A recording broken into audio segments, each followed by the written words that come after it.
आज ये बेटा, आज हम लोगों को स्टार्ट करना है एकदम नया टॉपिक, और टॉपिक का नाम है unit number 9 which is international trade. ठीक है, अब आप सारे बच्चे एकदम फ्रेश पेज निकालना। लास्ट क्लास हमने अपना लास्ट चैप्टर खत्म करा था अभी अभी, और आज की क्लास में हम स्टार्ट करने वाले हैं। हेडिंग डालेंगे यूनिट नंबर 9, और यूनिट का नाम है इंटरनेशनल ट्रेड, जो कि आपके एग्जाम में क्लियरली 10 मार्क्स का आएगा। 10 मार्क्स का यूनिट है, बहुत इजी, एकदम सिंपल यूनिट है। आप आराम से पढ़ोगे, समझ आएगा। पेपर में क्वेश्चंस भी इसके मॉडरेट आ रहे, कोई डिफिकल्ट नहीं आ रहे, कोई इजी नहीं आ रहे, एकदम मॉडरेट नोट्स पढ़ के ना बढ़िया से। ठीक है भाई, यहां तक क्लियर है। अब हम बेटा आज की क्लास में इस चैप्टर को स्टार्ट करने वाले हैं। आप अभी के लिए आराम से बस बैठो, आपको कुछ नोट नहीं करना, आपको सिर्फ आराम से सुनना है, समझने हैं कॉन्सेप्ट, और उसके बाद आपको सारे नोट जो है दिखा दिए जाएंगे, फिर आप आराम से नोट करिएगा, या आपको घर के लिए दे देंगे नोटिंग, या फिर आप यहाँ पे कर लेना, मैं नोट्स का पीडीएफ आपको शेयर कर दूंगा। All clear. अब आराम से आप समझने की कोशिश करना कि ये इंटरनेशनल ट्रेड होता क्या है। ठीक है, मैं बिल्कुल बेसिक से स्टार्ट करूंगा। इंटरनेशनल ट्रेड क्या होता है, इसमें क्या क्या थ्योरीज हमें पढ़नी है, फिर आपने कुछ पार्ट इसका पढ़ा भी है। क्या आपको याद है राज भाई, आपने क्लास 12 में एक चैप्टर पढ़ा था foreign exchange rate. Foreign exchange rate इसमें एज इट इज पूरा चैप्टर दिया हुआ है। तो इसमें जब आप बुक में जाओगे, इसमें 4-5 टॉपिक दिए हुए, उनमें से एक तो 12th का फॉरेन एक्सचेंज रेट है, जो आपको आता है, appreciation, depreciation, revaluation, devaluation. But tension नहीं लेनी, हम बिल्कुल जीरो लेवल से आपको सारी चीजें बताते चलेंगे। अभी के लिए अपन लोग स्टार्ट करते हैं इंट्रोडक्शन से। और पूजा जी, सबसे पहले हमें समझना है इंटरनेशनल ट्रेड होता क्या है। ठीक है बेटा, अब मैं आपको सिंपल शब्दों में बताता हूं क्या है। देखो, एक टर्म होती है डोमेस्टिक ट्रेड। क्या टर्म होती है? Domestic trade. और एक टर्म होती है इंटरनेशनल ट्रेड। डोमेस्टिक ट्रेड अगर आप समझ गए तो उसका ऑपोजिट होता है इंटरनेशनल ट्रेड। जैसे सर, फॉर एग्जाम्पल, एक बायर है और एक सेलर है, दोनों बेटा इंडिया के अंदर रहते हैं। बायर ने जो है गुड्स को परचेज करा, सेलर ने गुड्स को सेल करा, और ये पूरा ट्रेड का जो ट्रांजैक्शन है, बाइंग एंड सेलिंग का, ये डोमेस्टिक टेरिटरी इंडिया के अंदर हुआ है। इसमें जो दो बायर एंड सेलर इन्वॉल्व है, वो कहां के रेजिडेंट है? इंडिया के रेजिडेंट है। जो बायर ने गुड्स खरीदे और पेमेंट करी, तो आप बताओगे पेमेंट किस में करी थी? इंडियन रुपीज यानी डोमेस्टिक करेंसी में करी थी। बेटा, जब जब ट्रेड टेरिटरी के अंदर होता है, बाय सेम रेजिडेंट होता है इंडिया और इंडिया, और डोमेस्टिक करेंसी के अंदर होता है, ऐसे ट्रेड को बोलते हैं डोमेस्टिक ट्रेड। क्या बोलते हैं बेटा? Domestic trade. यानी इसका ऑपोजिट इंटरनेशनल ट्रेड। आप शायद गेस कर पा रहे हो, जब ट्रेड में एक कंट्री के अलावा कितनी कंट्री इन्वॉल्व हो? दो कंट्री इन्वॉल्व हो। जैसे मैं हूं बायर और मैं गुड्स परचेज कर रहा हूं सेलर से, जो सेलर यूएसए में बैठा है। अब यहां पे दो टेरिटरी इन्वॉल्व है ना। सेकंड, मैं एक अलग कंट्री का रेजिडेंट हूं, वो एक अलग कंट्री का रेजिडेंट है, तो यहां पे कंट्री भी दो है और रेजिडेंट भी दो है। और इन ट्रेड्स में जो करेंसी इन्वॉल्व होती है, वो आपकी डोमेस्टिक करेंसी होती है या फॉरेन करेंसी? फॉरेन। मुझे पेमेंट तो डॉलर्स में करनी पड़ेगी बेटा। तो ऐसे ट्रेड्स को बोलते हैं इंटरनेशनल ट्रेड। क्या बोलते हैं? इंटरनेशनल। मतलब सिंपली ये बात कर रहा है एक्सपोर्ट एंड इंपोर्ट्स की, एक्सपोर्ट्स एंड इंपोर्ट। तो याद रखना, एक होता है डोमेस्टिक ट्रेड। डोमेस्टिक ट्रेड में कंट्री कितनी होती है? एक। रेजिडेंट्स कौन होते हैं? एक ही कंट्री के। और करेंसी कौन सी होती है? Domestic currency, Indian rupee. समझ आ रही बात? On the other hand, international trade में ट्रेड होता है, बाइंग एंड सेलिंग होती है between two countries by two resident, और यहां पे इन्वॉल्व होती है फॉरेन करेंसीज। क्या इन्वॉल्व होती है? Foreign currency. तो बेटा, अब मैं आपको इंटरनेशनल ट्रेड की जो है एक बार डेफिनेशन बता देता हूं। बहुत ही ध्यान से सुनिएगा बेटा, एकदम सुपर इजी है, एकदम इजी से समझना है फटाफट से। इंटरनेशनल ट्रेड क्या होता है? आपको दिख रहा है? क्या है international trade? Refers to, word है एक्सचेंज। क्या है ये? एक्सचेंज। किसका एक्सचेंज है? गुड्स एंड सर्विसेज का एंड रिसोर्सेज का बिटवीन कंट्रीज। तो अगर मैं वन वर्ड में आंसर करूं तो international trade is an exchange. किसका एक्सचेंज है? Goods, service, resource. Goods, service and between countries. दूसरी बात मैंने क्या बताई उद्यम? बेटा, इंटरनेशनल ट्रेड में तीन चीजें आती है, तीन चीजें जो इंटरनेशनल ट्रेड को इंटरनेशनल ट्रेड बनाती है। सबसे पहली, यहां पे ट्रांजैक्शन होगा रेसिडेंट ऑफ डिफरेंट, मतलब दो कंट्रीज के बीच में होगा, दो या दो से ज्यादा भी हो सकती है। यहां पे इन्वॉल्व होगी क्या बेटा? मल्टीपल करेंसी, मतलब रुपी भी हो सकता है, डॉलर भी हो सकता है, कोई और करेंसी भी हो सकती है। और ये डोमेस्टिक ट्रेड के कंपैरेटिवली क्या होता है? ज्यादा कॉम्प्लेक्स होता है, क्योंकि इसका नेचर कैसा है? हेटेरो। क्योंकि आप दूसरे लोगों से डील कर रहे हो जो हेटेरोजीनियस है आपसे, तो वहां पे हेटेरोजीनियस की होने की वजह से नेचर कॉम्प्लेक्स बन जाता है। तो पहले बताओ इंटरनेशनल ट्रेड का मतलब समझ आया बेटा? एक बार हम रिपीट करेंगे फटाफट से। Number 1, international trade is an exchange किसका? 3 चीजों का, goods, service, resource between country. फिर 3 बातें इसमें याद रखनी है, यहाँ पे डिफरेंट कंट्रीज होगी, यहाँ पे डिफरेंट करेंसीज होगी, and due to heterogeneous nature it is more complex. I hope this is clear. अब एक बारी हम ये डिफरेंस देख लेते हैं किसके बीच में, इंटरनेशनल ट्रेड और डोमेस्टिक ट्रेड। यहां पे मैंने बेसिस का कॉलम बनाया, यहां पे डिफरेंस चल रहा है। अब ध्यान से देखना, सबसे पहला बेसिस क्या है बेटा? मीनिंग। तो यहां पर अभी आपको ऑलरेडी पता है, यहां पे एक्सचेंज होता है गुड सर्विस रिसोर्सेज का बिटवीन डिफरेंट कंट्रीज, लेकिन डोमेस्टिक ट्रेड में होता है with in domestic territory of a country. मतलब वहां पे भी बाइंग एंड सेलिंग होगा, लेकिन आपने इंडिया के अंदर ही एक्सचेंज करा है गुड्स या सर्विस या रिसोर्स का। क्लियर है? तो यहाँ पे अलग अलग टेरिटरीज है, मल्टीपल टेरिटरीज, यहाँ पे एक टेरिटरी है। अगला क्या है बेटा? पर्सन। बेटा यहां पर रेजिडेंट कैसे होते हैं? डिफरेंट, लेकिन यहां पे रेजिडेंट होते हैं of same countries, same country के, इंडिया इंडिया दोनों के। फिर आते हैं रेगुलेशंस। अरे आप खुद सोचो यार, जब आप इंटरनेशनल ट्रेड करोगे तो क्या आपके 2 कंट्री के रूल्स एंड रेगुलेशन कंप्लाई होंगे? मतलब जैसे फॉर एग्जांपल अगर मैं बाहर से गुड्स मंगा रहा हूं, तो पहली बात वो गुड्स यूएस में इलीगल नहीं होने चाहिए। अगर यूएस में इलीगल हुए तो आने में दिक्कत होगी, और अगर इंडिया में इलीगल हुए तो रिसीव करने में दिक्कत होगी। यानी मुझे 2 लॉस को कंप्लाई करना पड़ेगा। डॉक्यूमेंटेशन क्या होगा? ज्यादा। फॉर्मेलिटीज क्या होगी? ज्यादा। तो इंटरनेशनल ट्रेड में याद रखना बेटा, यहां पे मल्टीपल लीगल सिस्टम इन्वॉल्व होते हैं, यहां पे ज्यादा डॉक्यूमेंटेशन होती है, ज्यादा फॉर्मेलिटीज होती है, ज्यादा ट्रेड बैरियर होते हैं, और शिपिंग एंड ट्रांसपोर्टेशन भी क्या होता है? ज्यादा। ऑन दी अदर हैंड यहां पे हमें सिर्फ एक ही कंट्री के डॉक्यूमेंटेशन फॉर्मेलिटीज कंप्लायंसेस को देखना है। किसमें? डोमेस्टिक ट्रेड में।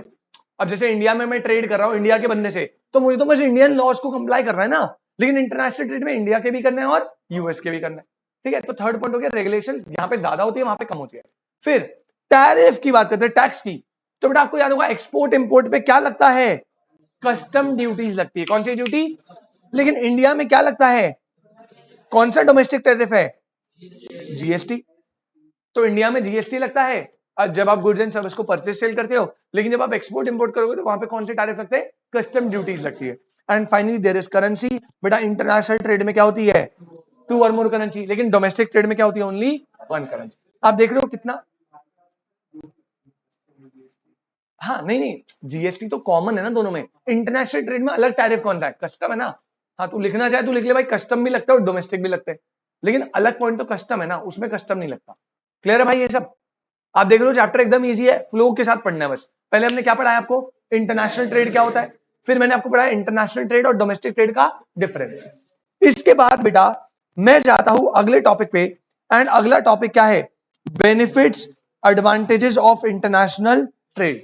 बेटा अगर आपको याद हो, आपने मेरे साथ इंडियन इकोनॉमी पढ़ा है। 1991 से पहले अपन लोग ज्यादा ट्रेड पे ध्यान देते नहीं थे, हमने ट्रेड को रिस्ट्रिक्ट करा था बाय टैरिफ एंड कोटा, पढ़ा था मैंने आपको। लेकिन हमने ये नोटिस करा कि अगर ट्रेड नहीं होगा तो हमारी इकोनॉमी ग्रो नहीं कर पाएगी। तभी हमने 1991 में एलपीजी पॉलिसी बनाई और उसमें ग्लोबलाइजेशन करा। क्या करा? जहां पर हमने ट्रेड को क्या करा? एनकरेज करा, प्रमोट करा।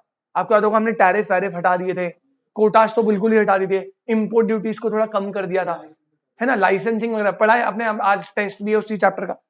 तो ऐसे ही हम देखते हैं कि भैया इंटरनेशनल ट्रेड के बेनिफिट्स क्या है, क्यों लोग कहते हैं कि इंटरनेशनल ट्रेड करना चाहिए। तो उसके बहुत बेनिफिट है। जैसे कुछ बेनिफिट, पहला बेटा आपकी इकोनॉमिक एफिशिएंसी, ग्रोथ और इनकम क्या होगी? इंक्रीज।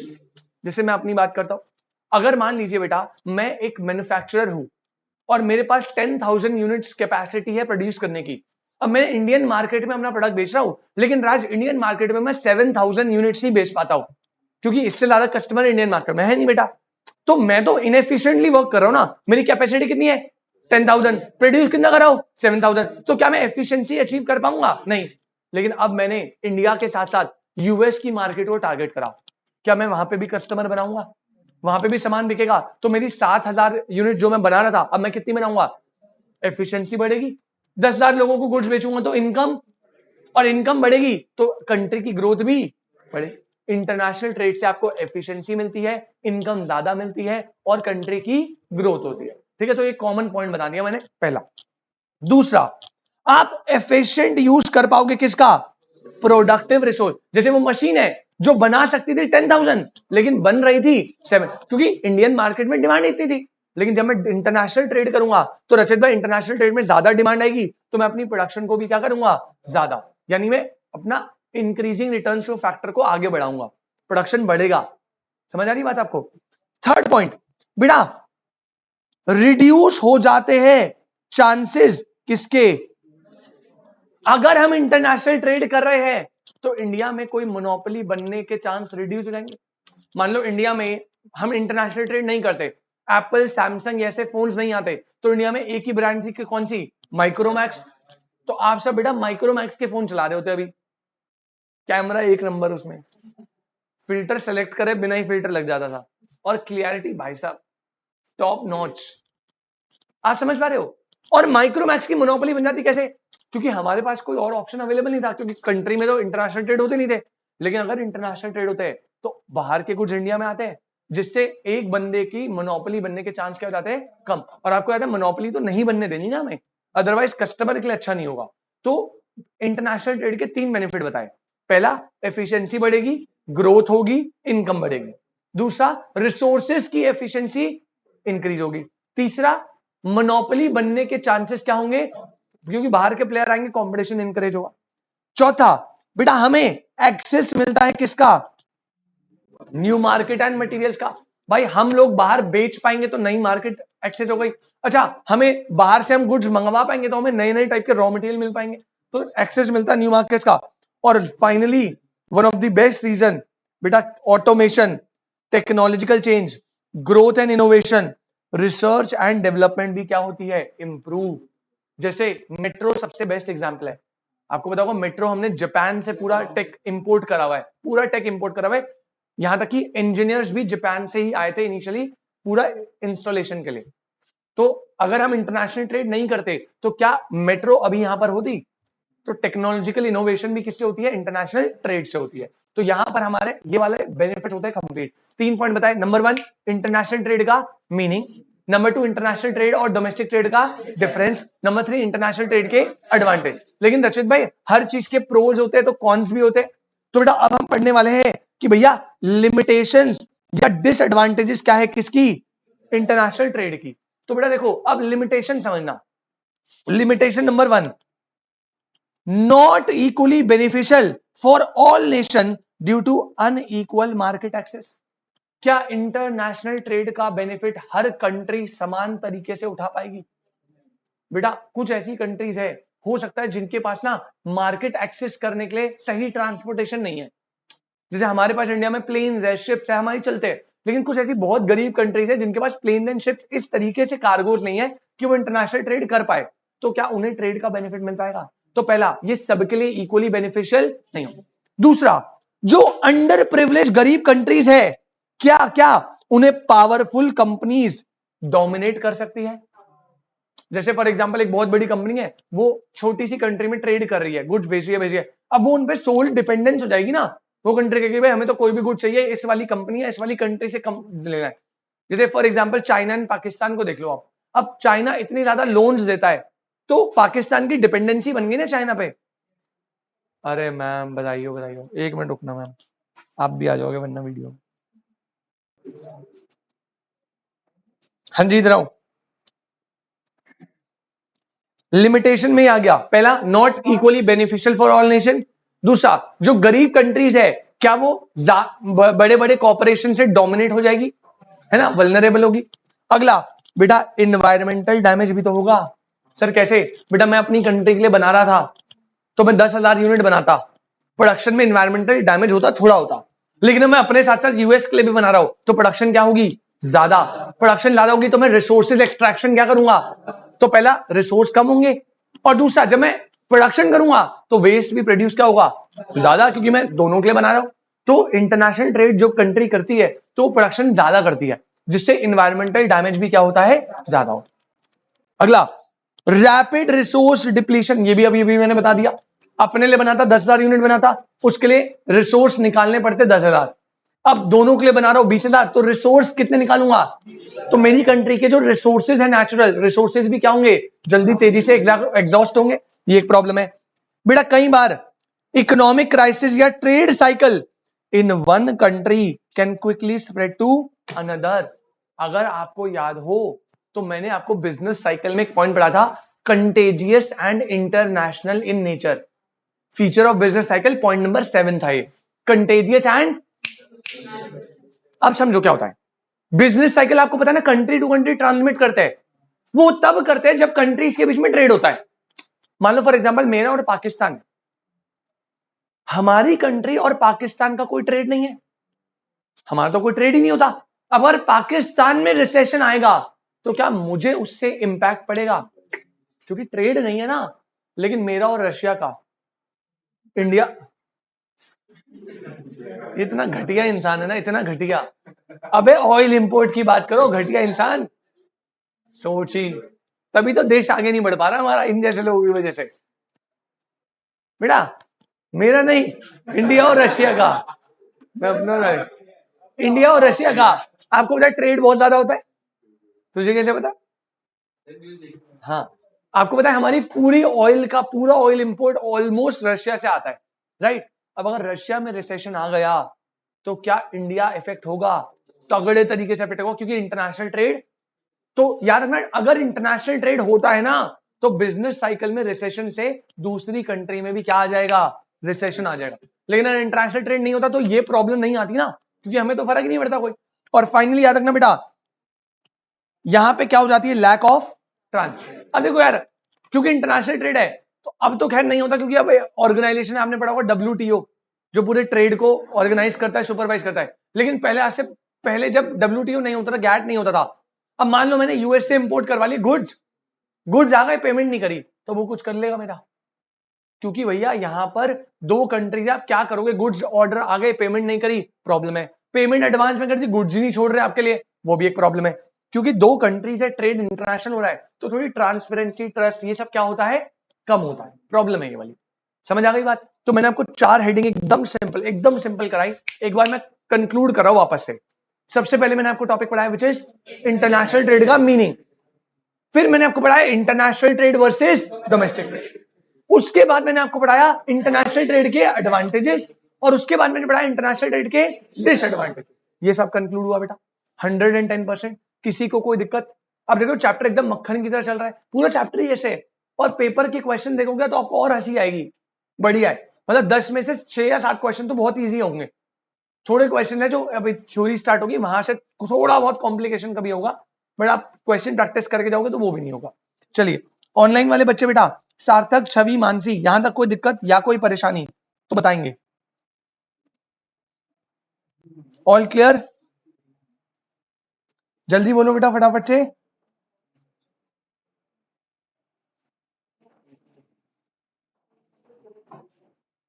बढ़िया, एक बारी मीटिंग को रिजॉइन कर लेना है दोबारा से, फटाफट।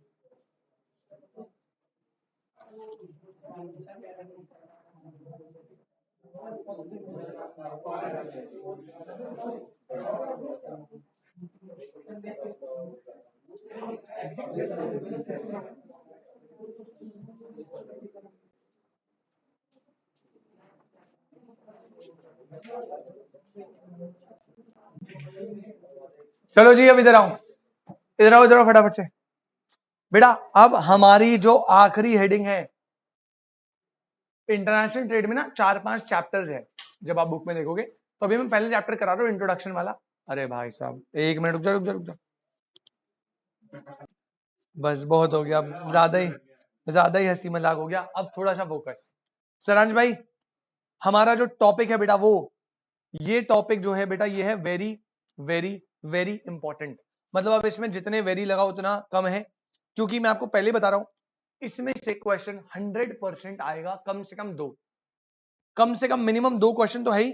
अब वो कहीं से भी आ सकते हैं, लेकिन जो मेरी प्रेफरेंस है वो 2 थ्योरीज है, पहले मैं बता देता हूं।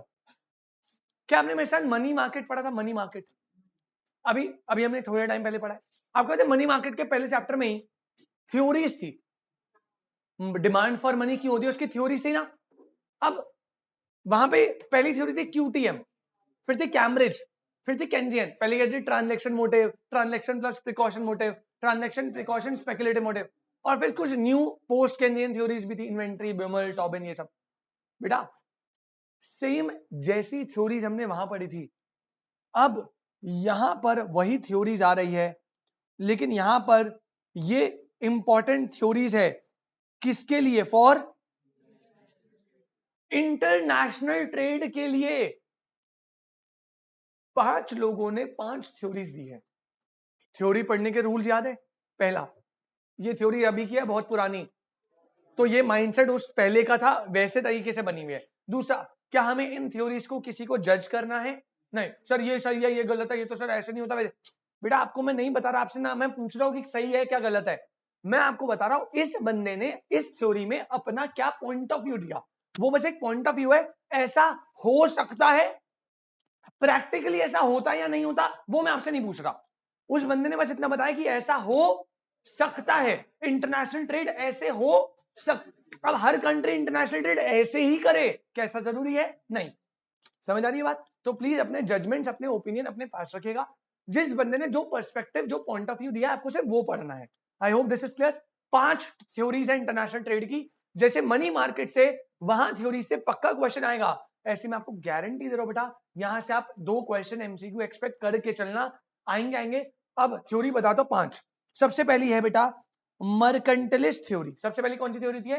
मर्केंटलिस्ट, पूरा नाम है mercantilist view of international trade. इसे मर्केंटलिस्ट थ्योरी बोलते हैं। सरांश भाई इसे बोलते हैं ट्रेडिशनल थ्योरी। क्या बोलते हैं? क्योंकि सबसे पहले यही आई थी, ठीक है, बहुत पहले।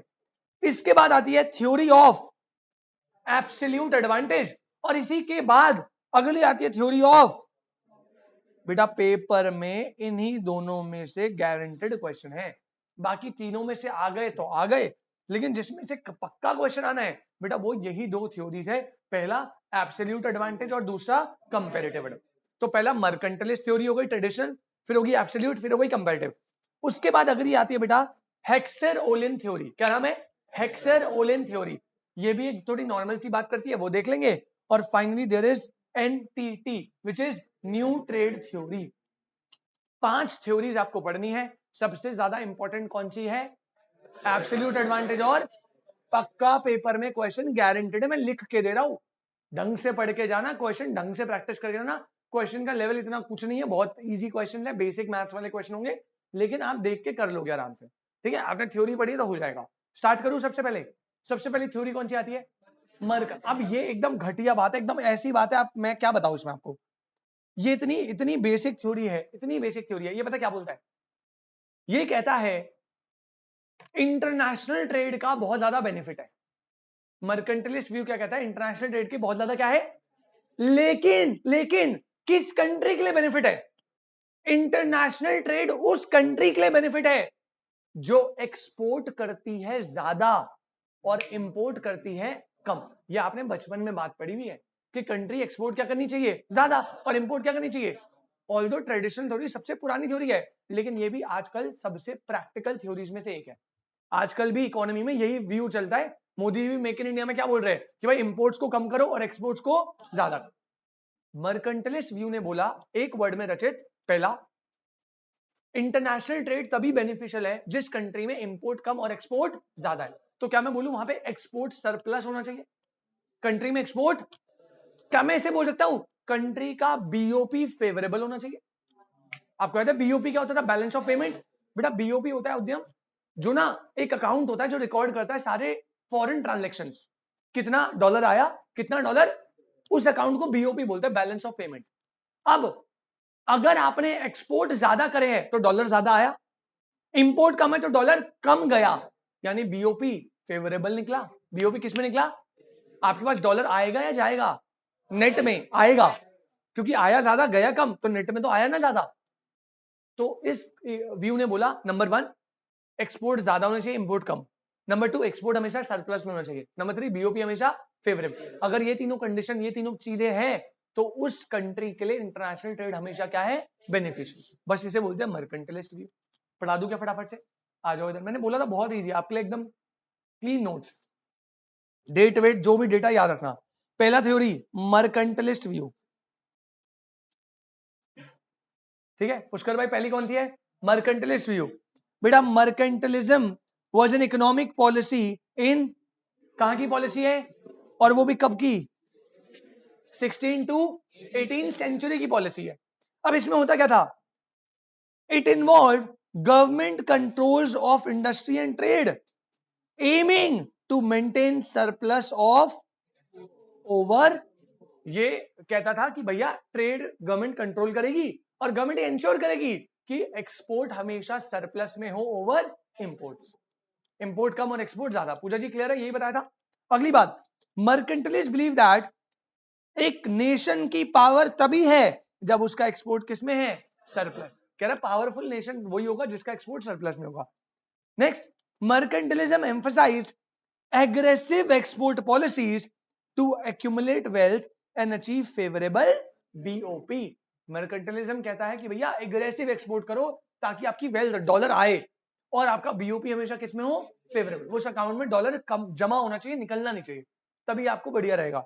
And finally their principle remain relevant in today's economy, particularly in decision about trade policy. और ये नहीं कि ट्रेडिशनल सबसे पुरानी थ्योरी है तो आज काम नहीं आती, आज भी देश इन्हीं पॉलिसीज को फॉलो करता है। समझ आ रही बात। जैसे मोदी जी का भी यही व्यू है मेक इन इंडिया में कि भाई इंपोर्ट कम करने और एक्सपोर्ट ज्यादा करने। तो ये पहला थ्योरी था मर्केंटाइलिस्ट व्यू। आप देख पा रहे हो इसमें कुछ ऐसा कुछ खतरनाक चीज तो है नहीं, तभी ये पेपर में थोड़ा कम पूछी जाती है। मैं नहीं बोला पूछी नहीं जाती, बिल्कुल पूछ सकता है, लेकिन थोड़ा कम। और पेपर में क्वेश्चन कैसा आएगा, पेपर में क्वेश्चन आएगा आपको दे देगा डेफिनेशन, कहेगा ऐसी थ्योरी जो बीओपी फेवरेबल को फॉलो करती है, एग्रेसिव एक्सपोर्ट्स को फॉलो करती है, एक्सपोर्ट ज्यादा इंपोर्ट कम को फॉलो करती है, ये कौन सी थ्योरी है। और 4 थ्योरी दे देगा, कौन सी है, मर्केंटाइलिस्ट है। कौन सी थ्योरी है, मर्केंटाइलिस्ट। समझ आया आपको, पहली थ्योरी क्लियर है, वेरी गुड। बेटा अब लिस्ट में आते हैं, पहली थ्योरी डन। सेकंड थ्योरी कौन सी है, absolute advantage and comparative advantage. अब ये देखो बेटा, ये भारी थ्योरी है, इसको समझ गए तो बढ़िया है, वैसे कुछ है नहीं, बहुत इजी है। एब्सोल्यूट एडवांटेज, एकदम आराम से दिमाग लगा के चलना, जो जो बता रहा हूं बहुत इंपॉर्टेंट है। क्वेश्चन नंबर 1, ये थ्योरी किसने दी थी, बच्चे जानता है, एडम स्मिथ है फादर ऑफ इकोनॉमिक्स या father of modern economics. Micro का कौन था, अल्फ्रेड मार्शल। एडम स्मिथ ने डिफाइन करा था economics on the basis of, on the basis of, on the basis of, फट जाती है और देखो ग्रोथ,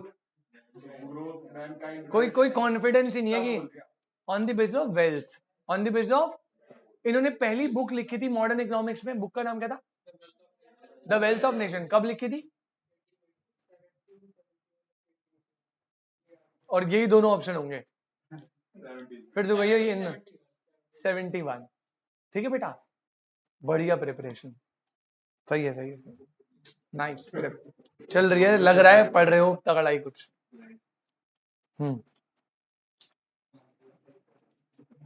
अब इधर आओ, एब्सोल्यूट एडवांटेज नंबर 1 थ्योरी किसने दी थी, एडम स्मिथ। एडम स्मिथ ने जब एब्सोल्यूट एडवांटेज की थ्योरी दी तो इन भाई साहब ने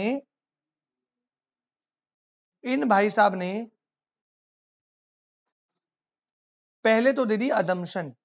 पहले क्या दे दी, इन्होंने बोला भैया 3 अजम्पशन है।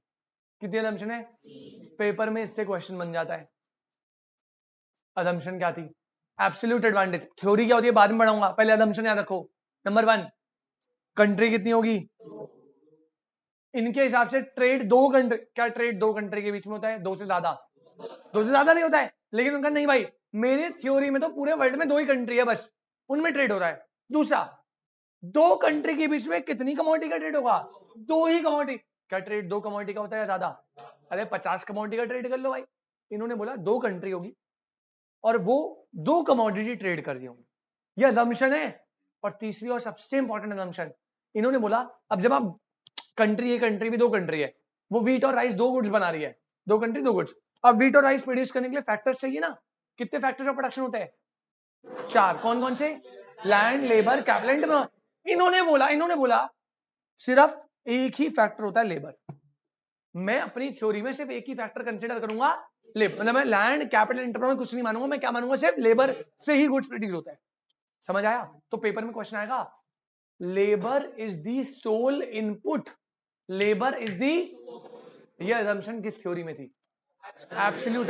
तो याद रखना, दो कंट्री होगी, दो कमोडिटी का ट्रेड होगा, और उसमें जो प्रोडक्शन हो रही होगी वो सिर्फ एक इनपुट से हो रही होगी, दैट इज लेबर। समझ आया क्या? 110% पक्की बात। बेटा अब ध्यान से सुनिएगा मेरी बात, अब मेरी बात एकदम ध्यान सुनना। ऑल्दो ये एग्जाम्पल जो है ये आपको पहले बनाना है, नोटिंग बाद में करनी थी। मतलब जब आप नोट करोगे ना इसे, तो पहले आप लिखना हेडिंग, ये लिख लेना, उसके बाद जस्ट ये एग्जाम्पल बनाना है और फिर ये नोट बनाना है। क्लियर है ना? अब इधर देखो बेटा, बहुत ही इजी है, बहुत इजी, कुछ पंगे नहीं है, बस आपको थोड़ा सा समझना है।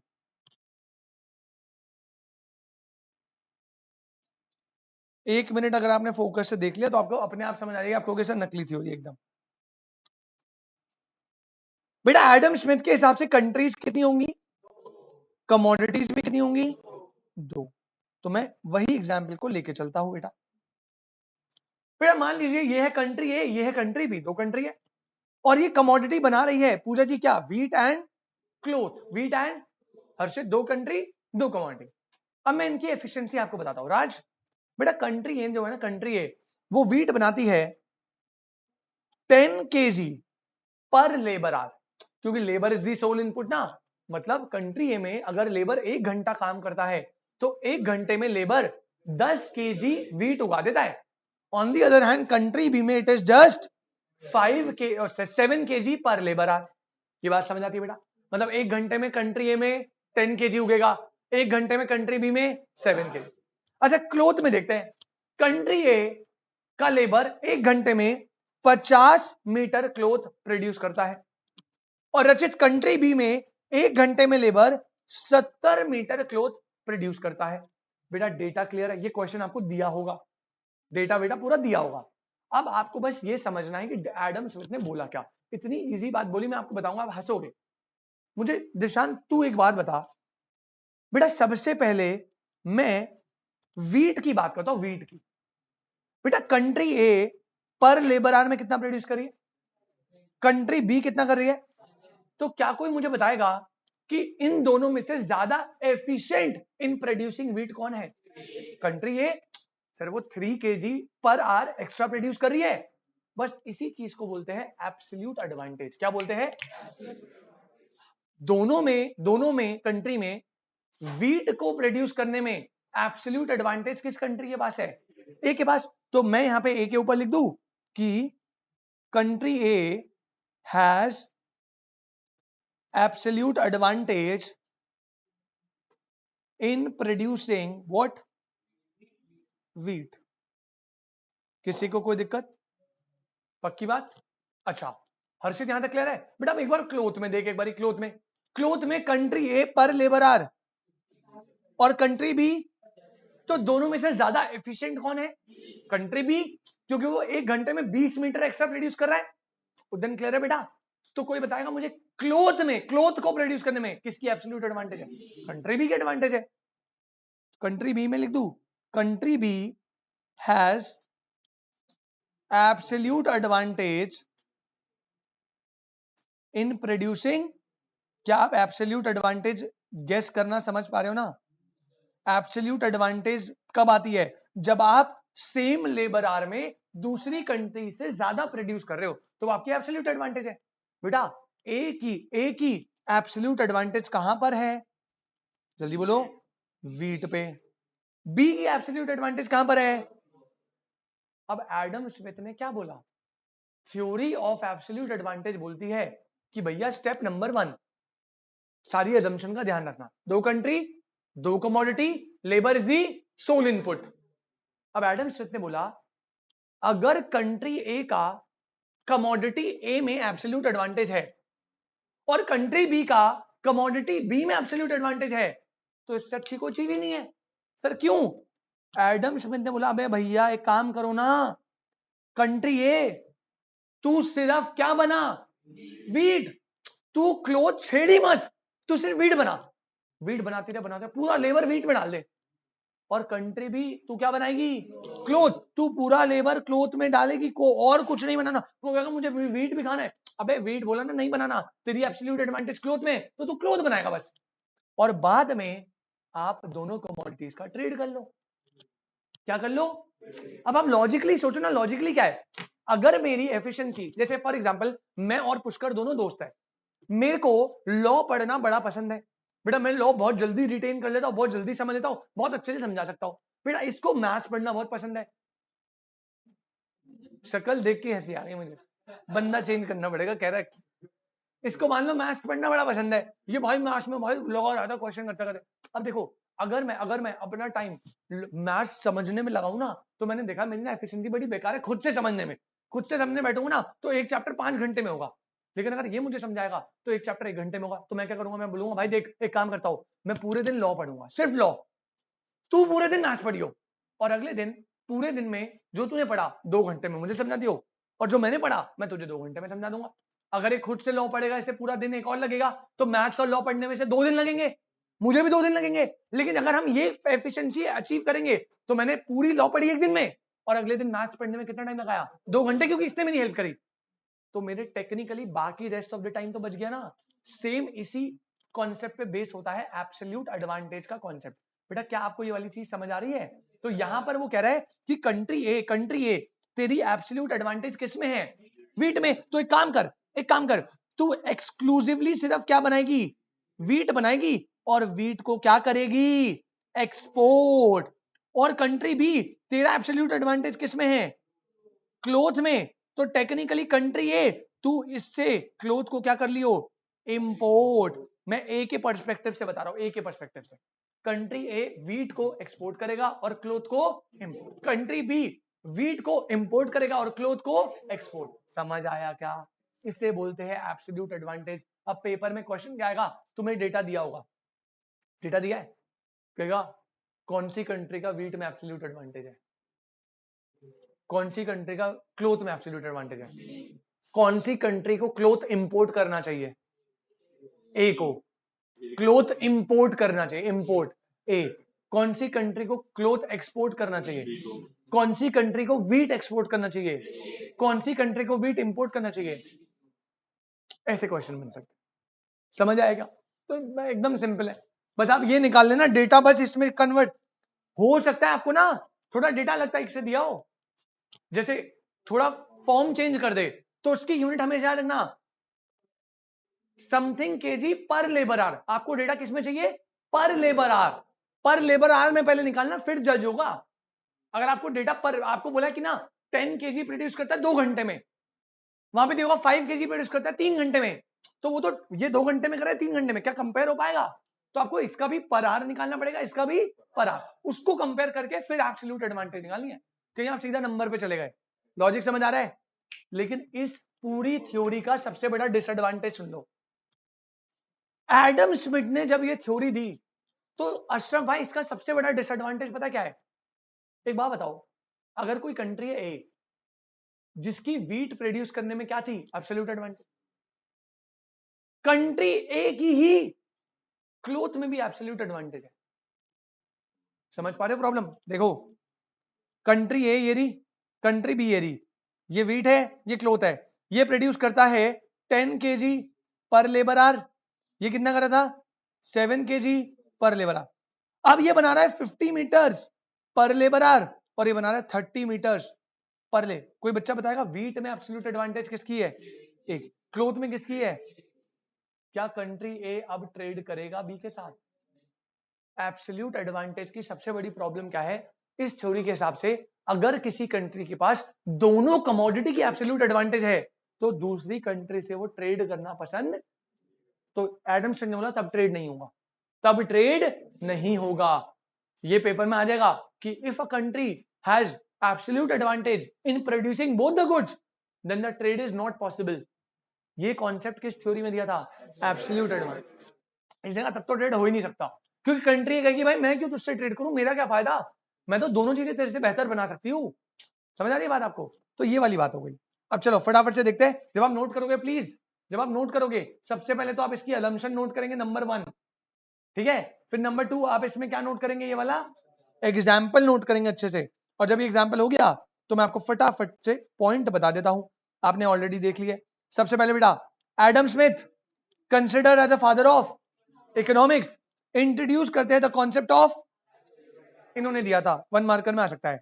According to this theory international trade क्या होता है बेटा, म्यूचुअल बेनिफिशियल के लिए होता है, क्योंकि दोनों कंट्रीज का फायदा होगा ना। लेकिन कब कब कब म्यूचुअल बेनिफिट तब होगा, when one country can produce one commodity with a clear, while the other country excel in producing different commodity with its, तो ए का एब्सोल्यूट एडवांटेज व्हीट में है और बी का एब्सोल्यूट एडवांटेज क्लोथ में है, तो इंटरनेशनल ट्रेड दोनों के लिए म्यूचुअल बेनिफिशियल होगा। क्या होगा? Mutual beneficial. एब्सोल्यूट एडवांटेज का मतलब क्या होता है? It is the ability to produce more of a good using the compare to the, दोनों के पास 1 घंटा था ना लेबर का, लेकिन ए व्हीट क्या प्रोड्यूस कर पा रहा था? ज्यादा, और बी क्लोथ क्या प्रोड्यूस कर पा था? इसी को बोलते हैं absolute advantage. It is the ability to produce more goods as compare to competitor same resources के साथ। Adam Smith initially applied principle to inter trade focusing, बेटा ये लाइन सबसे इंपॉर्टेंट है, ये लाइन से क्वेश्चन बनता है। एडम स्मिथ की इस थ्योरी में, इंटरनेशनल ट्रेड की थ्योरी में, लेबर क्या था? सोल, उन्होंने रिसोर्स को लेबर कंसीडर करा, उन्होंने कोई मशीन नहीं ली। और फाइनली एक और बात, अगर किसी नेशन की कोई एब्सोल्यूट एडवांटेज नहीं है तो क्या कोई कंट्री उसके साथ ट्रेड कर पाएगी? एब्सोल्यूट एडवांटेज के अकॉर्डिंग तो तब ट्रेड नहीं होगा। तो if a nation has no absolute advantage in any product, according to this theory no trade will occur with the other nation. I hope this is absolutely clear बेटा। किसी को कोई डाउट या कोई परेशानी तो बताइए। 110% पक्की बात एकदम। चलिए जी, वेरी गुड, 1 मिनट देना बस। चलिए, तो बेटा मैंने आपको अपने थ्योरीज में से 2 थ्योरीज को करा दिया डन। सबसे पहले हमने किसने क्या पढ़ा? मर्केंटलिस्ट व्यू, एक्सपोर्ट सरप्लस में होना चाहिए, एक्सपोर्ट इंपोर्ट से ज्यादा होना चाहिए, बीओपी फेवरेबल में होना चाहिए, तभी बेनिफिट मिलेगा। सेकंड कौन सा? एडम स्मिथ ने दी थी अजम्पशन, याद रखिएगा। अजम्पशन के बाद उन्होंने बोला जिस कंट्री का जिस कमोडिटी में एब्सोल्यूट एडवांटेज है उसे एक्सपोर्ट करना है और दूसरे वाले को इंपोर्ट। यहां पे कॉन्सेप्ट तभी अप्लाई हो सकता है एब्सोल्यूट एडवांटेज, जब एक कंट्री का गुड ए में एब्सोल्यूट एडवांटेज है और दूसरी का गुड बी में। अगर एक कंट्री का दोनों में एब्सोल्यूट एडवांटेज है तो वो दूसरे से ट्रेड, तब ट्रेड पॉसिबल नहीं है। लेकिन बेटा अब एक पर्सन आए जिनका नाम था डेविड रिकार्डो। क्या नाम था? David Ricardo. और डेविड रिकार्डो ने बोला कि एडम स्मिथ की थ्योरी बहुत बढ़िया है, एकदम बढ़िया, कोई टेंशन नहीं है, बिल्कुल सही थ्योरी है। 2 country 2 commodity, labour is the sole input, इसकी एब्सोल्यूट एडवांटेज, इसकी एब्सोल्यूट, ट्रेड कर दो। लेकिन डेविड रिकार्डो ने अपना एक अलग कॉन्सेप्ट दिया एंड कॉन्सेप्ट का नाम था theory of comparative advantage. Theory of, अब ये थ्योरी क्या बात करती है, हम जरा इसे समझते हैं बेटा। डेविड रिकार्डो की theory of absolute advantage, or theory of comparative advantage, ठीक है। तो मैं आपको पहले अपने लेवल पे कॉन्सेप्ट समझा देता हूं। डेविड रिकार्डो है, कौन सी थ्योरी दी भाई ने? अब देखो इसने बोला क्या, इसने वो बात बोली जहां पे एब्सोल्यूट एडवांटेज खत्म हुई थी। एब्सोल्यूट एडवांटेज का लास्ट पॉइंट क्या पढ़ाया था कि अगर एक कंट्री का दोनों में एब्सोल्यूट एडवांटेज है तो ट्रेड, इन्होंने बोला ऐसा नहीं है। यार एक बात बताओ, क्या सब कुछ पैसा है क्या? सब ट्रेड करने के लिए सब कुछ आपको प्रॉफिट ही देखने क्या? अबे कई बार आपकी दोनों कमोडिटी में एब्सोल्यूट एडवांटेज है, समझ गए, आप दोनों को बेहतर प्रोड्यूस कर सकते हो, समझ गए, लेकिन आप दूसरी कंट्री पे भी तो देखो ना बेटा, उसको भी तो कुछ गुड्स चाहिए आपसे। क्या पैसे से आगे बढ़कर आपको उसकी हेल्प नहीं करनी चाहिए? करनी चाहिए ना, इंसानियत के नाते। तो डेविड रिकार्डो ने यही कॉन्सेप्ट करना है। डेविड रिकार्डो ने बोला भैया सुनो, ऐसा नहीं है कि एब्सोल्यूट एडवांटेज कह रही है कि दोनों में एब्सोल्यूट एडवांटेज तो ट्रेड करो ही मत। भाई ट्रेड ठीक है, आपका बेनिफिट है, ऐसा नहीं है कि कम ज्यादा हो रहा है, कम है बेनिफिट, लेकिन भाई तब भी आप ट्रेड कर सकते हो, तब भी आप ट्रेड।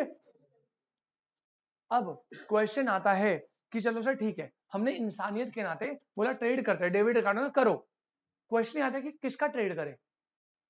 निशांत, वीट भेजू या क्लोथ भेजू? दोनों भेजू? अबे मैं तो अगर भाई फिर तो मैं एक ही चीज बनाऊंगा ना, कुछ भेजना भी पड़ेगा कुछ लेना भी पड़ेगा ताकि उसकी भी तो इनकम हो ना। क्वेश्चन ये है कि किसको भेजूं और किसको लो, क्योंकि प्रॉब्लम ये कि दोनों में बेहतर कौन है, मैं हूं।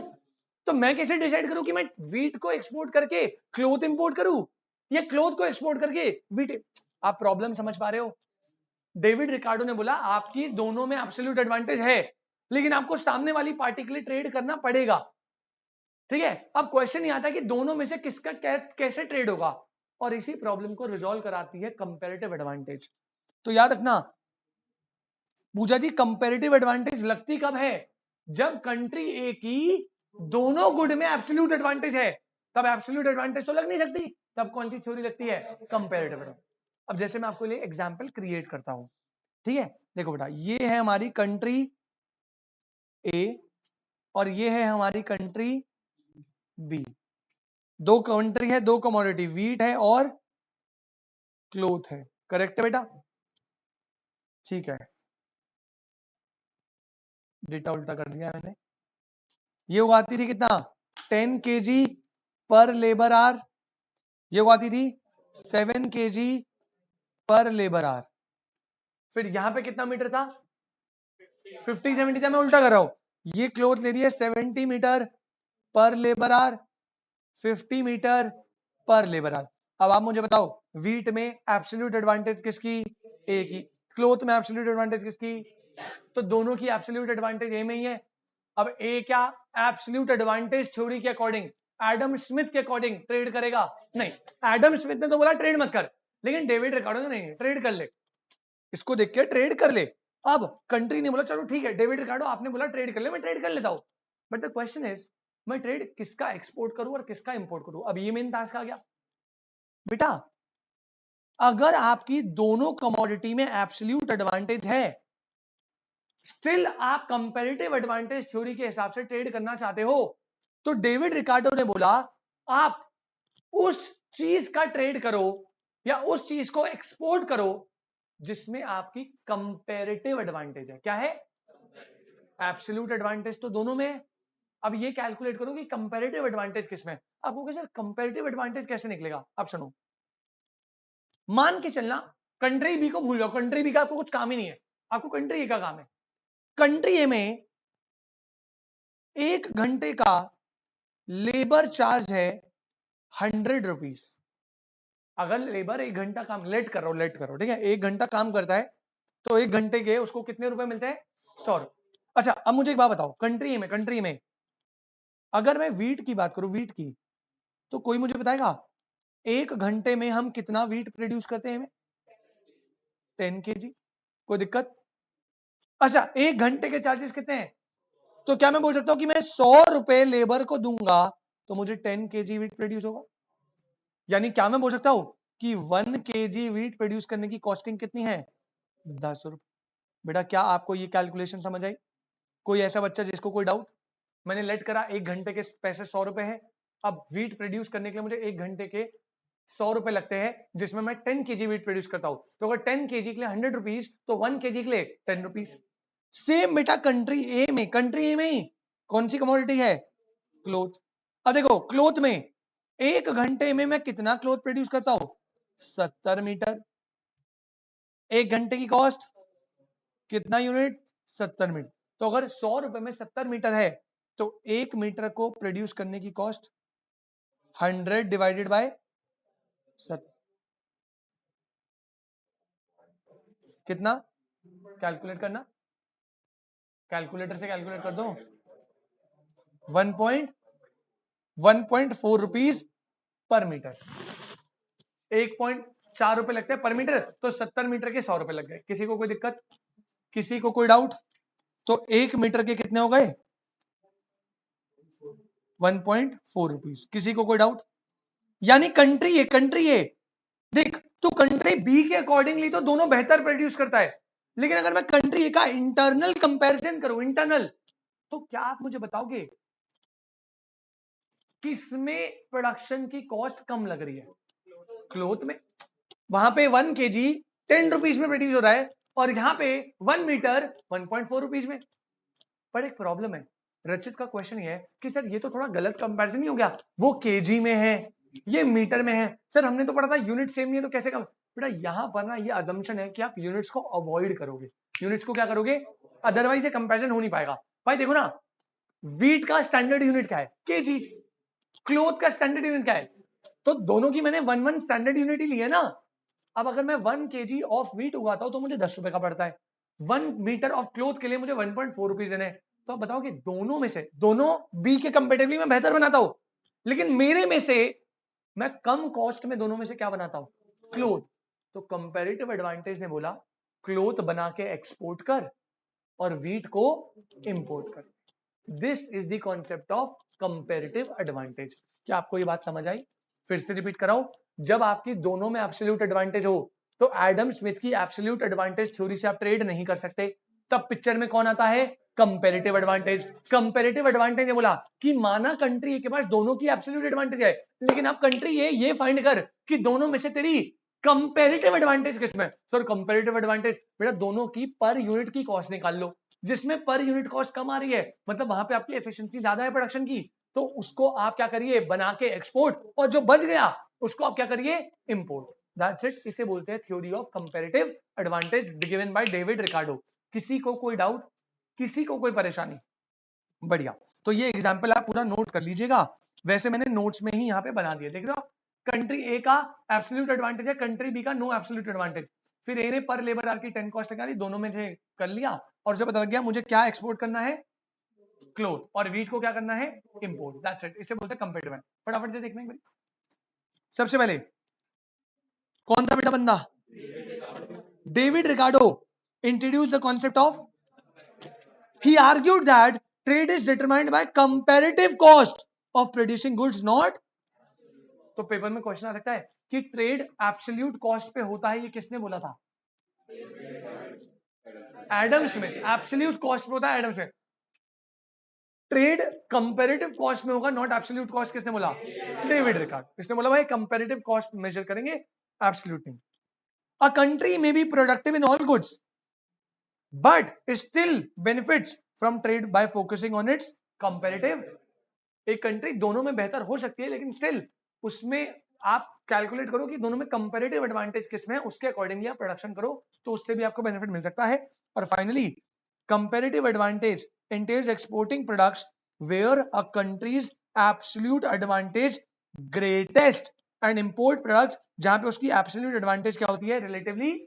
तो मैंने यहाँ पे टेक्निकली यही तो निकाला, कंट्री का एब्सोल्यूट एडवांटेज दोनों में है, लेकिन किसमें ज्यादा एब्सोल्यूट एडवांटेज है, क्लोथ में, और किसमें कम एब्सोल्यूट एडवांटेज है, तो कह रहे जिसमें आपका एब्सोल्यूट एडवांटेज ज्यादा है कंपेयर करके निकालो, उसको एक्सपोर्ट करो और दूसरे वाले को इंपोर्ट करो। This is the concept of comparative advantage. समझ आई बेटा आपको तीनों थ्योरी? कितनी थ्योरी पढ़ा दी, 3। पहला कौन सा, मर्केंटलिस्ट। दूसरा कौन सा, एडम स्मिथ की एब्सोल्यूट एडवांटेज, ए से एडम स्मिथ, ए से एब्सोल्यूट एडवांटेज, डेविड रिकार्डो की कंपेरेटिव। बस यही थी जिसमें दिमाग लगाना था। अब मैं आगे बढ़ू जल्दी से। अब आइए बेटा आप आगे, थ्योरी नंबर 4 और 5 थोड़ी सी नकली है, आपको एकदम इजीली समझ आएगी। थ्योरी नंबर 4, थ्योरी का नाम क्या है, हेक्सर-ओलिन थ्योरी ऑफ ट्रेड। अब ये मुझे मुश्किल से 2 मिनट लगेंगे, ध्यान सुनना। हेक्सर-ओलिन, ये 2 बंदे हैं, इन्होंने क्या बोला, इन्होंने कहा बेटा एक कंट्री ए है, एक कंट्री बी है, अब इनके साथ से ट्रेड कैसे वर्क करता है, इनका पॉइंट ऑफ व्यू। एक कंट्री या तो कैपिटल इंटेंसिव हो सकती है या फिर लेबर, जैसे इंडिया टेक्निकली थोड़ा लेबर अबेंडेंट ज्यादा है, लेबर अबेंडेंट मतलब जहां पे पॉपुलेशन ज्यादा है, लेबर ज्यादा। On the other hand US, Canada, ये सब क्या है, कैपिटल। जर्मनी क्या है, कैपिटल अबेंडेंट, वहां पे लेबर इतने ज्यादा नहीं है, वहां पे ज्यादातर काम क्या होता है, बस यहाँ की पॉपुलेशन ज्यादा है, वो जनरली लेबर अबेंडेंट है। तो मान लो एक कंट्री है like India, India is a labour abundant country. India कैसी कंट्री बेटा, लेबर अबंडेंट कंट्री है। और एक कंट्री है जैसे जर्मनी, जर्मनी में generally it is a capital abundant country, ज्यादातर मैन्युफैक्चरिंग जो है वो कैसे होती है, कैपिटल मशीन गुड्स होते हैं। रूल एकदम सिंपल, जो कंट्री लेबर अबंडेंट कंट्री है, अरे भैया आप लोग क्या करिए, आप लोग घुसिए किसमें, सर्विस सेक्टर में। किसमें घुसिए? आप लोग घुसिए एग्रीकल्चर सेक्टर में। किसमें जाइए? क्योंकि यहाँ पे लेबर अबेंडेंट वाला काम चाहिए ना। सर्विस सेक्टर तो पूरा लेबर अबेंडेंट है इंडिया, तभी तो बूस्ट है सर्विस सेक्टर है इंडिया का, क्योंकि लेबर ज्यादा अवेलेबल है। हेक्सर रोलिन ने बोला अगर कोई कंट्री लेबर अबेंडेंट है, लेबर ज्यादा है वहां पे, तो आप सर्विस सेक्टर या एग्रीकल्चर सेक्टर या ऐसी जगह पे काम ज्यादा करिए, ऐसे गुड्स को प्रोड्यूस करिए जिसमें क्या चाहिए? लेबर चाहिए, और ऐसे गुड्स को फिर क्या कर दीजिए? एक्सपोर्ट। और जो कंट्री कैपिटल अबेंडेंट है, जहां पे मशीन वर्क ज्यादा होता है, आप घुसिए कहां पर? इंडस्ट्रियल सेक्टर में। बेटा इंडस्ट्रीज में जाइए आप, और इंडस्ट्री सेक्टर्स ये कर लीजिए, और फिर क्या करिए? आप इसे एक्सपोर्ट करिए। मतलब अगर मैं इंडिया के पर्सपेक्टिव से समझाऊं, India is a labour abundant, तो हेक्सर रोलिन ने बोला इंडिया एग्रीकल्चर और सर्विस कर ज्यादा, और उसे क्या कर? एक्सपोर्ट। बेटा लेकिन तेरा कैपिटल इतना बढ़िया नहीं है, तो तू क्या कर? इंडस्ट्रियल सेक्टर, मैन्युफैक्चरिंग सेक्टर के गुड्स को क्या कर?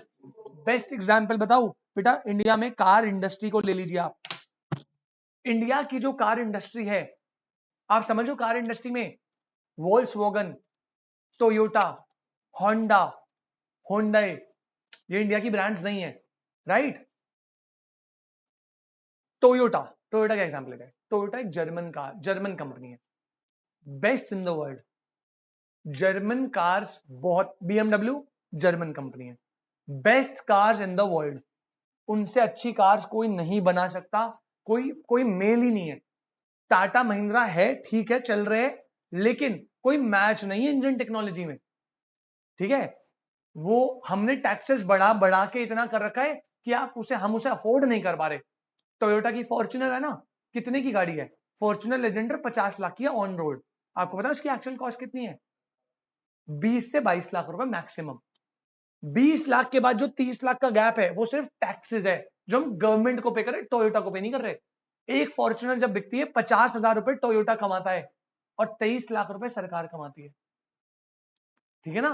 तो फॉर्च्यूनर लेजेंडर जो भाई इतने पागल है, लौंडे लपाड़े उसके पीछे, 50 लाख की गाड़ी नहीं, 20। अब आप एक बात बताओ, अगर 20 लाख की फॉर्च्यूनर है और उसी सेगमेंट में एक टाटा की हैरियर है 20-25 लाख की है, आंख बंद करके कौन सी प्रेफर करोगे आप? फॉर्च्यूनर प्रेफर करोगे। सरकार को भी ये पता है, तभी तो टैक्स लगाती है, और तभी टाटा महिंद्रा टिक पा रहे हैं। अगर मुझे 20 लाख का कोई ऑप्शन दे फॉर्च्यूनर में, और मुझे बोले 20 लाख के ऑप्शन दे कोई स्कॉर्पियो में, तो भाई मैं आंख बंद करके फॉर्च्यूनर को चुनूंगा। भाई इंजन इतना रिलायबल इंजन होते हैं उनके, आप चढ़ा दो, आप सर्विस मत कराओ, सर्विस छोड़ दो, आप स्किप कर दो सर्विस। भाई जापानीज और जर्मन इंजन हिलते नहीं है कहीं, लेकिन आपने एक सर्विस मिस कर दी टाटा की, फिर देखो गाड़ी कैसे रुलाएगी आपको। और टाटा की तो सर्विस सेंटर इतने घटिया उनसे घटिया सर्विस सेंटर नहीं है। और टाटा के जो अगर ग्रोथ नहीं रुक रही, जेन्युइनली वो काम अच्छा कर रहे हैं, लेकिन सर्विस सेंटर के मामले में वो बिगड़ जाता है काम टाटा का, पर्टिकुलरली। महिंद्रा तो फिर भी बहुत अच्छा है। अब ये हेक्सर-रोलिन थ्योरी ने क्या बोला? कार मैन्युफैक्चरिंग है, तो भैया देखो सीधा स्ट्रेट फॉरवर्ड, कार का आप क्या करिए? इंडिया इंपोर्ट करिए। आप नहीं बना पाओगे। अगर हम थोड़ा आज से 20 साल पहले चले जाए तो एक्चुअल में यही हो रहा था। वो तो अब हम धीरे धीरे डेवलप्ड हो रहे हैं, तो इंडस्ट्रीज भी चल रही है। लेकिन हेक्सर-रोलिन क्या बोलता है, मैं वो आपको वो बता रहा हूं। हेक्सर-रोलिन ने बोला जो कंट्री लेबर अबेंडेंट है, इंडस्ट्रियल सेक्टर में घुस मत जाना। कहां घुसोगे आप? एग्रीकल्चर और सर्विस सेक्टर, उनको प्रोड्यूस करो, एक्सपोर्ट करो, और इंडस्ट्रियल सेक्टर को इंपोर्ट। लेकिन जब आप जर्मनी में जाओगे, तो Germany is capital abundant country, उसको क्या बोला? इंडस्ट्रियल सेक्टर में कर, मैन्युफैक्चरिंग कर, और गुड्स को क्या कर? एक्सपोर्ट। और एग्रीकल्चर और सर्विस सेक्टर के लिए गुड्स को क्या कर? इंपोर्ट। बस ये होता है हेक्सर-रोलिन। तो देखो यहाँ पे मैंने पर्टिकुलरली अच्छे से बनाया हुआ है। कंट्री है इंडिया, कैसी है? Labour abundant, goods produce by more labour. कौन सी सेक्टर है? सर्विस और एग्रीकल्चर। कंट्री भी जर्मनी कैसी है? Capital abundant, goods produce more by industrial sector. तो इंडिया एक्सपोर्ट करेगा सर्विस एग्रीकल्चर, और इंडिया इंपोर्ट करेगा मैन्युफैक्चर। अगर मान लो कंट्री ए मैन्युफैक्चरिंग सेक्टर में घुस गया, तो बेटा वो लेबर अबेंडेंट है। क्या कंट्री ए कंपटीशन को मीट कर पाएगा? कर ही नहीं। टाटा महिंद्रा, वोल्क्सवैगन और टोयोटा को मीट नहीं कर सकते, तो टेक्निकली लेस एफिशिएंसी के कारण वो क्या हो जाएंगे? शट। अब आपको सर इंडिया में तो नहीं हो रहा, बेटा इंडिया में इसलिए ना क्योंकि सरकार ने बहुत ज्यादा तरीके से प्रोटेक्शन दे रखी है टैक्सेस की। अगर आज वो प्रोटेक्शन ऑफ टैक्सेस हट गई, तो टाटा महिंद्रा बंद होने की कगार पे आ सकती है, क्योंकि 20 लाख पे अगर मुझे ऑप्शन मिलेगा तो मैं ऑब्वियसली वहां पे जाऊंगा। समझ रहे हो मेरी बात? तो वो कह रहा है कि लेस एफिशिएंसी हो जाएगी और आप नहीं मीट कर पाओगे उनको, तो आपका बिजनेस बंद हो जाएगा। This is the concept of Heckscher-Olin theory. चलो आपको समझ आई ये वाली बात, पक्की बात। तो यहाँ पे ना वर्ड पकड़ना, लेबर अबेंडेंट और कैपिटल अबेंडेंट। एक चीज आपने फोकस करी नहीं करी होगी अभी तक की, स्टार्टिंग की जो capital absolute advantage comparative advantage theory थी, उनमें labour was the sole input. क्या वहां पे मैंने कहीं पे भी कैपिटल की बात करी? लेकिन हेक्सर-ओलिन थ्योरी में कितने इनपुट डाले? लेबर और, ये पेपर में क्वेश्चन आएगा, कहेगा वो कौन सी थ्योरी है जिसने पहली बार लेबर के साथ साथ कैपिटल इनपुट को भी कंसीडर करा? कौन सी? हेक्सर-ओलिन। अदरवाइज एब्सोल्यूट एडवांटेज और कंपैरेटिव में तो labour is the sole input, उसके अलावा हमने कंसीडर नहीं करा था। तो ये पेपर में उनका one of the favourite MCQ है। चलो इधर देखना पहला point, Heckscher and Olin identify labour and capital term factor endowment as key determinants of trade advantage early 20th century। तो जहां पे भी आपको लेबर एंड कैपिटल अबेंडेंट या लेबर एंड कैपिटल एंडोमेंट जो भी टर्म दिख गया, आज समझ जाना हेक्सर-ओलिन थ्योरी की बात हो रही है। आगे बोल रहा है, according to the Heckscher Ohlin proposition, country export goods that heavily use the factor of production relatively abundant in their, कह रहा है भैया आप कंट्री वो गुड्स को मैन्युफैक्चर करो जो फैक्टर आपके पास अबेंडेंट यानी ज्यादा है। लेबर अबेंडेंट हो तो लेबर वाले गुड्स प्रोड्यूस करो, कैपिटल अबेंडेंट हो तो कैपिटल वाले। फिर ये सारे थोड़े पॉइंट नॉर्मल ही है, ये आप देख लो। इससे फॉरेन कंपटीशन क्या होता है? Increase, more efficient firms favour करता है, मतलब ये एडवांटेज ऑफ इंटरनेशनल ट्रेड ही बता रहा है। ट्रेड इंट्रोड्यूस क्या होता है इससे? एंड प्रोडक्ट, जैसे अब इंडिया में हम जर्मन कार्स को लाते हैं, होंडा ये सब लाते हैं, तो हमारे एफिशिएंसी टेक्नोलॉजी बेहतर होती है ना। It enhance efficiency, provide quality inputs and क्या लाता है? इनोवेशन। तो टेक्निकली ये तीनों तो बस एडवांटेज है कि अगर आप बाहर से लेबर अबेंडेंट कैपिटल अबेंडेंट मंगवाओगे तो आपका क्या होगा। हेक्सर-ओलिन ने जो बात करी वो यही दो थी। तो आप दो बातें बस याद रखना, पहला इसने पहली बार लेबर के साथ साथ किस फैक्टर को कंसीडर, और इसने बोला जो आपके पास एंडोमेंट फैक्टर ज्यादा है, आप लेबर अबेंडेंट हो तो वो प्रोड्यूस करके एक्सपोर्ट करो, कैपिटल अबेंडेंट हो तो वो प्रोड्यूस करके एक्सपोर्ट करो। किसी को कोई डाउट? 100% क्लियर है वाली बात? चलो जी, एक थ्योरी वैसे बच गई है हमारी, बट कोई दिक्कत नहीं है, आज के लिए हम इससे फिर इतना ही रखते हैं, ठीक है। 5 में से 4 थ्योरी करवा दी है, एक थ्योरी बची है एनटीटी, न्यू ट्रेड थ्योरी, उसको हम करेंगे नेक्स्ट क्लास, और ये करके हमारा इंटरनेशनल ट्रेड का पहला चैप्टर हो जाएगा खत्म। 4 से 5 चैप्टर जितने भी है फटाफट एक क्लास में डन करते चलेंगे, काम हो जाएगा, ठीक है। चलिए आज के लिए इतना ही। इंडियन इकोनॉमी का टेस्ट है आपका भी। Thank you so much, tata bye bye.